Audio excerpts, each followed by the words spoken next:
2 साल के राजू को गोद में खिलाते हुए माला ने अपनी बहन सोनू से कहा, सोनू पता नहीं क्यों मुझे कभी कभी ऐसा लगता है जैसे राजू हमारी संतान नहीं। पगला गई हो क्या दीदी?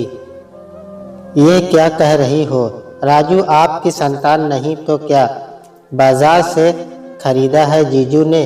कहकर 16 साल की सोनू जोर जोर से हंसने लगी, मगर माला के चेहरे की शिकन कम नहीं हुई। राजू के चेहरे को गौर से देखती हुई बोली, जरा इसकी आंखें देख, तेरे जीजू से मिलती है न मुझसे। आंखें क्यों, पूरा चेहरा ही हमारे घर में किसी से नहीं मिलता। मगर दीदी, बच्चे का चेहरा माँ बाप जैसा ही हो ये ज़रूरी तो नहीं। कई बार किसी दूर के रिश्तेदार या फिर जिसे आपने प्रेगनेंसी के दौरान ज़्यादा देखा हो उससे भी मिल सकता है। वैसे यह अभी बहुत छोटा है, बड़ा होगा तो अपने पापा जैसा ही दिखेगा। बाकी सब कुछ छोड़, इसका रंग देख। मैं गोरी, मेरी बेटी दिशा गोरी, मगर यह सांवला। तेरे जीजू भी तो गोरे ही है न?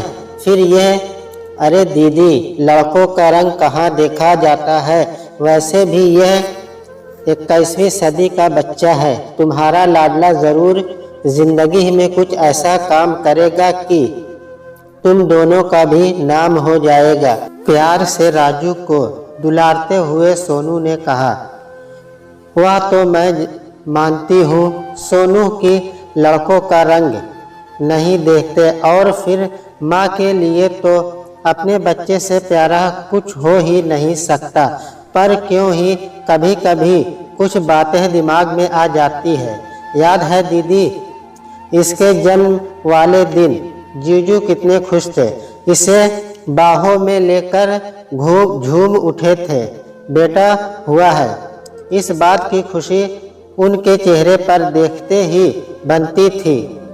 मुझे तो लगता है कि जैसे जीजू इस पर जान छिड़कते हैं और एक तुम हो जो इसे देख सोनू जान तो मैं भी छिड़कती हूँ। पर कभी कभी संदेह सा होता है। मैं तो बच्चे को जन्म देकर बेहोश हो गई थी, बाद में तेरे जीजू ने ही इसे मेरी बाहों में डाला था। तभी दरवाजे पर दस्तक हुई। सोनू ने दरवाज़ा खोला तो सामने अपने जीजू दिनेश को देखकर मुस्कुरा उठी। दिनेश की आवाज़ सुनते ही नन्हा राजू माँ की गोद से छिटक कर बाहर भागा और बाप की बाहों में झूल गया। दिनेश ने तुरंत अपने साथ लाया हुआ चॉकलेट उसके नन्हे हाथों में थमा दिया। सोनू मुस्कुराते हुए बोली, यह है बाप बेटे का मिलन। दीदी देख लो अपनी आँखों से, तुम्हारा राजू अपने बापू से कितना प्यार करता है। माला ने एक ठंडी आह भरी और पुराने ख्यालों में खो गई। उसे याद आ रहा था वह दिन जब दिशा पैदा हुई। घर भर में एक अनकही सी उदासी पसर गई थी। सास ने बुरा सा मुंह बना लिया था। उस पर दिनेश भी खुश नहीं थे। बच्ची को गोद में उठाकर झूमा भी नहीं, बस दूर से ही देखकर चले गए थे। माला मानती है कि घर में सब लड़के की बाट जो रहे थे, मगर इसका मतलब यह तो नहीं कि बेटी को प्यार ही ना करें, उसके साथ सौतेले व्यवहार किया जाए। आज दिशा 5 साल की हो गई है, पर मजाल है कि कभी दिनेश उसके लिए चॉकलेट लेकर आए हो। बेटे के पीछे ऐसा भी क्या पागलपन की बेटी को बिल्कुल भी इग्नोर कर दिया जाए। वक्त यूं ही गुजरता रहा। माला को 2 बेटियां और हुई। हर बार सास और पति का मुरझाया चेहरा उसे अंदर तक तोड़ देता। राजू दादी और पापा की आंखों का तारा था। वह अब स्कूल जाने लगा था और जिद्दी भी हो गया था। स्कूल से उसकी बदमाशियों की शिकायतें अक्सर आने लगी थी। माला अक्सर सोचती कि उसका बेटा तीनों बेटियों से कितना अलग है। कभी कभी मन में शक गहराता कि क्या वाकई वह उसका बेटा है। फिर मन को समझा लेती कि हो ना हो यह सब उसे मिलने वाले हद से ज़्यादा प्यार दुलार का नतीजा हो। दिनेश इन शिकायतों के प्रति आँख मूंद लेता।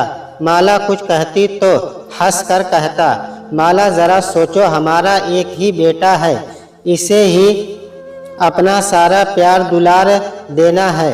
आखिर बुढ़ापे में यही तो हमारे काम आएगा। ऐसा क्यों कह रहे हो? तुम्हें ऐसा क्यों लगता है कि बेटियां काम नहीं आएंगी? क्यों माला, क्या तुम कभी अपनी माँ के काम आ सकी? तुम तो इतनी दूर हो मायके से, बताओ कैसे काम आओगी?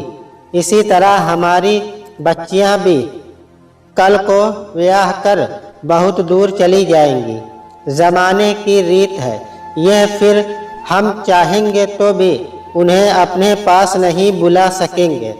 हमारे लिए अपना राजू ही खड़ा होगा। दिनेश की बात सुनकर माला का दिल रो पड़ा। सचमुच वह अपनी माँ के लिए कुछ भी नहीं कर पाई थी। उसकी माँ का पैर टूट गया था। वह महीनों बिस्तर पर पड़ी रही, मगर सास ने उसे बच्चों को छोड़कर जाने की अनुमति नहीं दी। वैसे भी तब राजू कुल 4 महीने का था। वह चाह कर भी नहीं जा सकी। दिनेश भले ही कड़वा बोल रहा था, मगर कहीं न कहीं यही सच था। समाज ने बेटियों के पैरों में बेड़ियां जो डाल रखी है। माला अक्सर राजू को पढ़ाते हुए सोचती कि वह अपनी बेटियों को भी खूब पढ़ाएगी।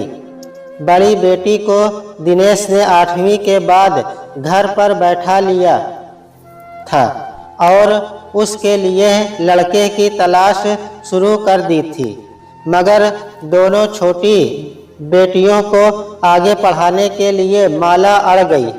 वक्त गुजरता गया। राजू ने 12वीं पास कर बाकी विषयों में साधारण होने के बावजूद वह मैथ में काफ़ी तेज निकला। पूरे खानदान में कोई भी मैथ में कभी इतने अच्छे नंबर नहीं लाया था। राजू के नंबर इतने अच्छे थे कि दिनेश ने उसे इंजीनियरिंग पढ़ाने की ठान ली। एक अच्छे कॉलेज में दाखिले और फीस के लिए बाकायदा उसने रुपयों का इंतज़ाम भी कर लिया था। मगर कुछ समय से राजू को कई तरह की शारीरिक परेशानियां महसूस होने लगी थी। उसे आजकल आँखों से धुंधला दिखने लगा था। एक आँख की रोशनी काफ़ी कम हो गई थी। बार बार हाथ पैर सुन्न होने लगे थे। बोलने में भी कई बार कठिनाई होने लगी। उसने घर वालों को ये सारी बातें नहीं बताई थी। इंजीनियरिंग इंट्रेंस टेस्ट से ठीक एक दिन पहले वह अचानक लड़खड़ा कर गिर पड़ा। माला ने हड़बड़ा कर उसे उठाया तो वह रोने लगा। क्या हुआ बेटे? माला ने घबरा कर पूछा तो उसने बड़ी मुश्किल से अपनी सारी तकलीफ़ों के बारे में विस्तार से बताया। तब तक दिनेश भी आ गया था। उसने देर नहीं की और तुरंत बेटे को डॉक्टर के पास ले गया। डॉक्टर ने कई तरह के टेस्ट लिख दिए। जांच के बाद पता चला कि उससे मल्टीपल स्क्लेरोसिस की समस्या है। इसमें देखने, बात करने, चलने और ध्यान एकाग्र करने से जुड़ी समस्याएं पैदा होती है। इंसान अपना संतुलन खो बैठता है। इससे पीड़ित व्यक्ति कई बार लकवे का शिकार भी हो जाता है। डॉक्टरों के मुताबिक राजू के शरीर का एक हिस्सा लकवाग्रस्त भी हो गया था। यह बीमारी कभी भी पूरी तरह ठीक नहीं हो पाती। राजू की बीमारी काफ़ी गंभीर हालत में पहुंच चुकी थी और लाखों रुपयों का खर्च आना था। राजू पूरी तरह ठीक हो सकेगा या नहीं, इस बारे में भी श्योर नहीं कहा जा सकता था। इस बीच डॉक्टर ने दिनेश और माला का DNA टेस्ट कराने की बात की। यह टेस्ट राजू की बीमारी बेहतर ढंग से समझने और सही इलाज के लिए ज़रूरी था। माला तो तुरंत तैयार हो गई, मगर दिनेश टेस्ट कराने से आनाकानी करने लगा। माला ने लाख कहा, मगर वह तैयार नहीं हो रहा था। बाद में जब डॉक्टर ने इस टेस्ट की आवश्यकता बताते हुए दिनेश को समझाया तो वह हार कर टेस्ट कराने को तैयार हो गया। जब टेस्ट की रिपोर्ट आई तो सब दंग रह गए। रिपोर्ट के मुताबिक दिनेश और माला राजू के माँ बाप नहीं थे। माला ने सवालिया नज़रों से पति की तरफ देखा तो दिनेश अनजान बनते हुए वहाँ से चला गया। शाम को घर लौटा तो माला ने एक बार फिर पति से राजू के जन्म का राज पूछा तो दिनेश फूट फूट कर रोने लगा।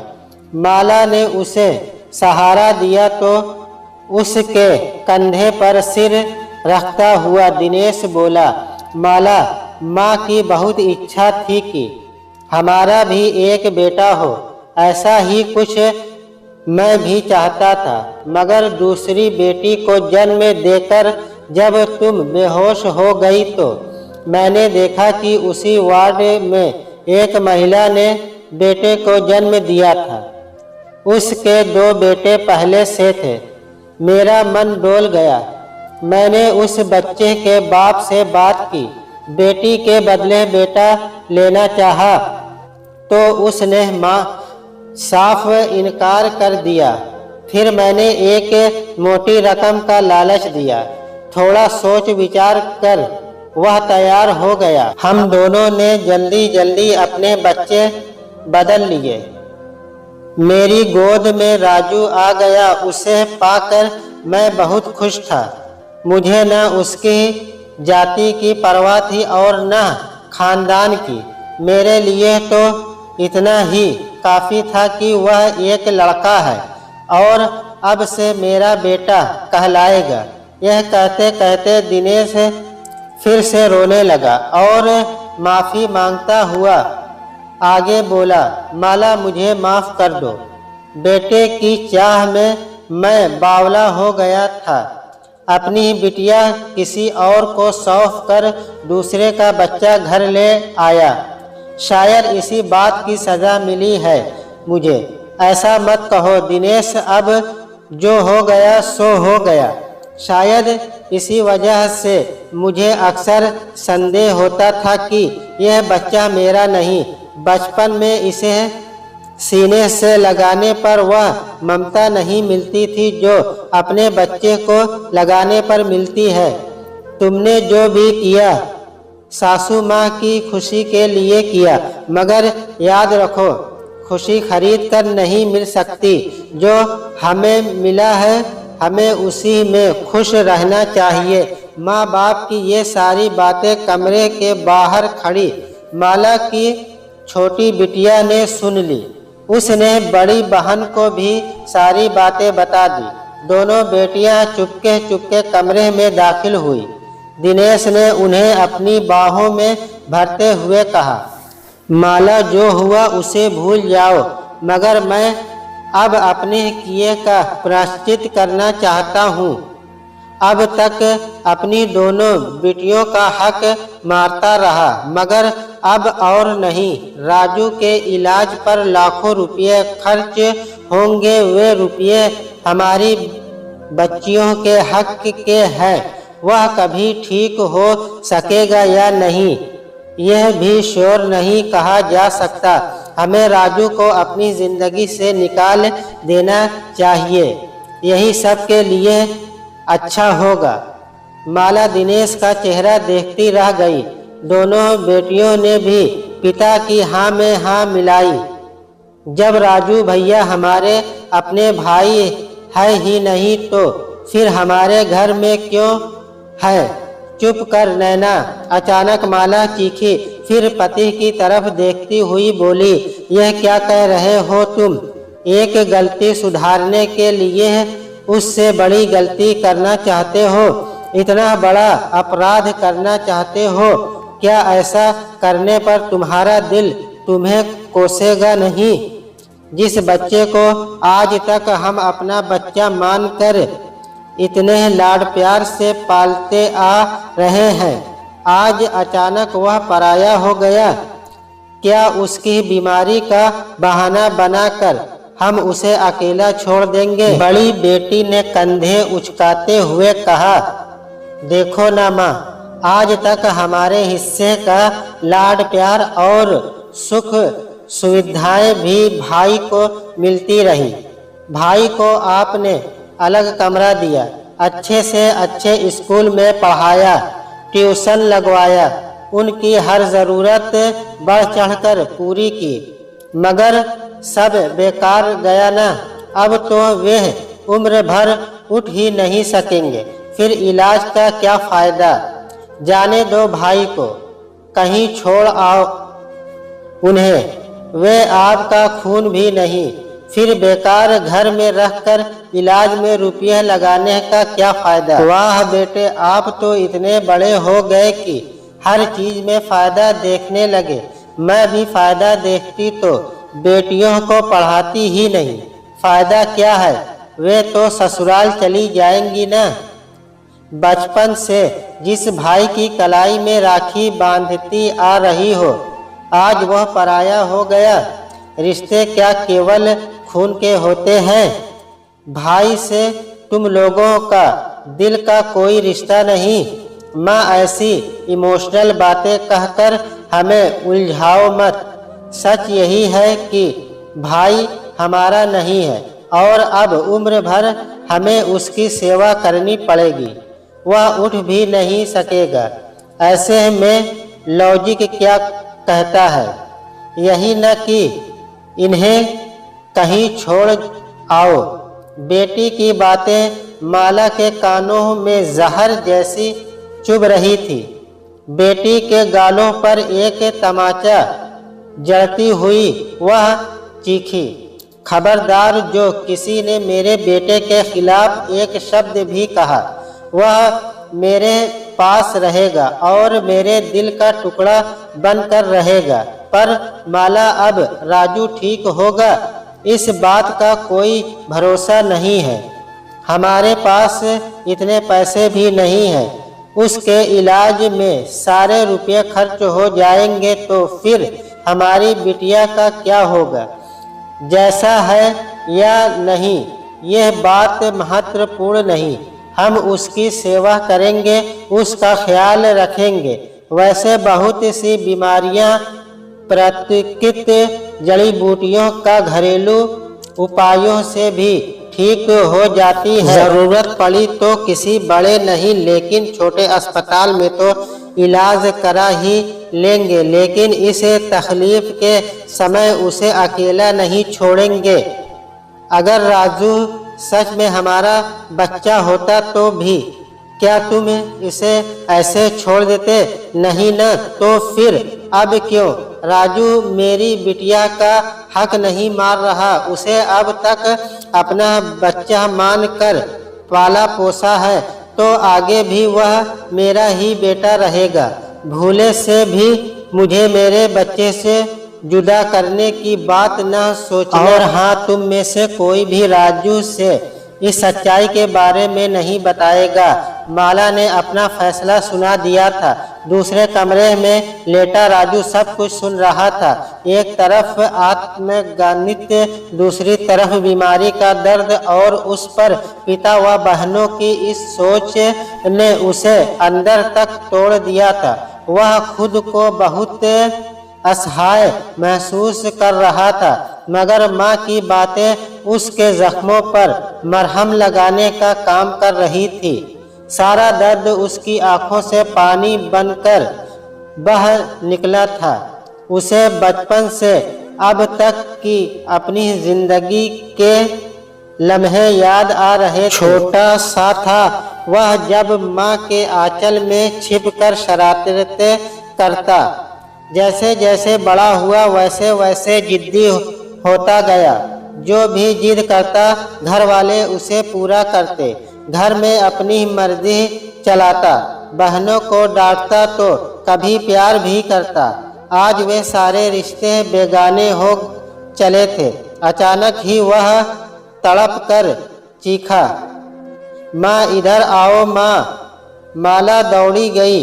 पीछे पीछे पिता और बहनें भी उसके कमरे में आ गए।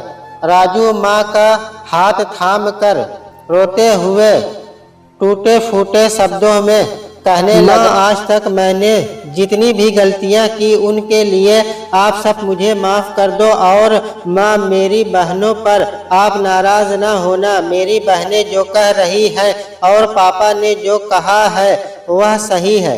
कहीं छोड़ आओ मुझे, किसी धर्मशाला या आश्रम में पड़ा रहूँगा। आप लोगों को परेशान नहीं करना चाहता। मेरी बहनों को हर खुशी मिलनी चाहिए। उनके रास्ते में बाधा नहीं बनना चाहता। चुप हो जा मेरे बच्चे। माँ ने प्यार से उसका माथा सहलाते हुए कहा, तू बड़ा भाई है। तेरी बहनों को खुशी तभी मिलेगी जब उनके पास तेरा प्यार और आशीर्वाद रहेगा। तू वादा कर, हमेशा तेरी आंखों के आगे रहेगा। दोनों बहनें भी भाई के प्यार को महसूस कर रही थी। दोनों बेटियां माँ के गले लग गई और बोली, माँ आप बिल्कुल सही हो। हम अपने भाई को कहीं भी जाने नहीं देंगे। दिनेश को भी अपनी गलती का एहसास हो गया था। दिनेश ने माला का हाथ थामते हुए कहा, माला, माँ के दिल जैसा कोई दिल नहीं होता। मुझे गर्व है कि तुम मेरी पत्नी हो। मैं गलत था। आज के बाद ऐसी बात मेरे जहन में नहीं आएगी। हम सब मिलकर हमेशा राजू का साथ देंगे। मुझे माफ़ कर दे राजू बेटा, मैं बहुत स्वार्थी हो गया था, पर तेरी माँ ने मेरी आंखें खोल दी।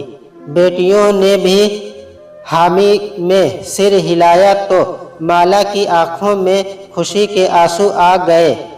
दोस्तों, कहानी कैसी लगी कमेंट में हमें ज़रूर बताएं। चैनल पे नए हैं तो एक लाइक और सब्सक्राइब करना ना भूलें।